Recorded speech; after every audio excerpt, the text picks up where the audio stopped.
Viano sliding roof, removing the roller sun blind. Removing this requires a bit of manual dexterity. Detach the sun blind bar from both the right and left guide rails. Then, start by detaching the sun blind from the left-hand guide rail.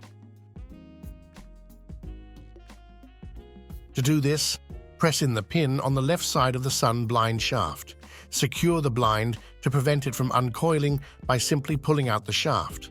After this, the blind can be easily removed from the right-hand guide rail as well.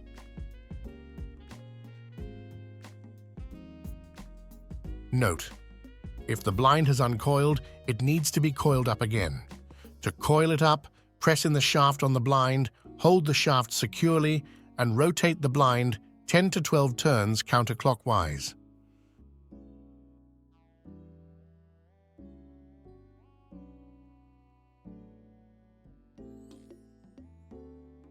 Then pull out the shaft.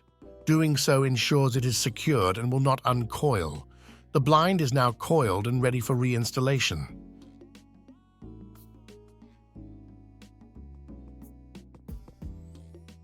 Before reinstalling, the pin on the blind shaft must be pressed in again. Once that's done, the shaft can lock back in place. With these steps completed, the Viano is ready to leave the workshop with its roller sun blind in place.